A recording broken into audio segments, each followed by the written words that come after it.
5000 खां वधीक चालान थी विया आहिनि, पर शहरनि जे तरफ़ां जिते अप्रिशिएट कयो वञे पियो उते तनक़ीद बि थिए थी। असां कोई तक़रीबन 5 महीना पहिरीं इन डमी चालान्स पे कयासीं।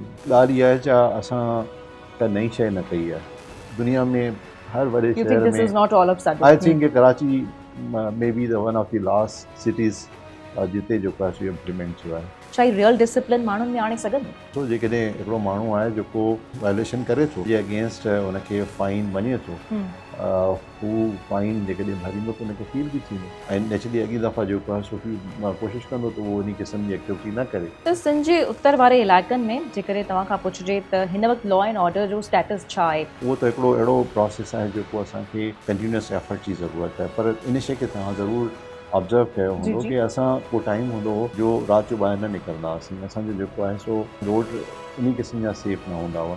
हाणे जेकॾहिं मिसाल तव्हां लाड़काणे वञणु चाहियो था राति जो, तव्हां सकर वञणु चाहियो था राति जो, त तव्हां कराची खां आराम सां निकिरी मतिलबु तव्हांजे ज़हन में उहा इनसिक्योरिटी न आहे जेका सिक्योरिटी तव्हां 15-20 साल महसूस कंदा हुआ। ॾिसंदा IG सिंध गुलाम नबी मेमन जो ख़ुसूसी interview program in person with Laila Nisar में आचर जी शाम 7:10 ते सिर्फ़ आवाज़ TV ते।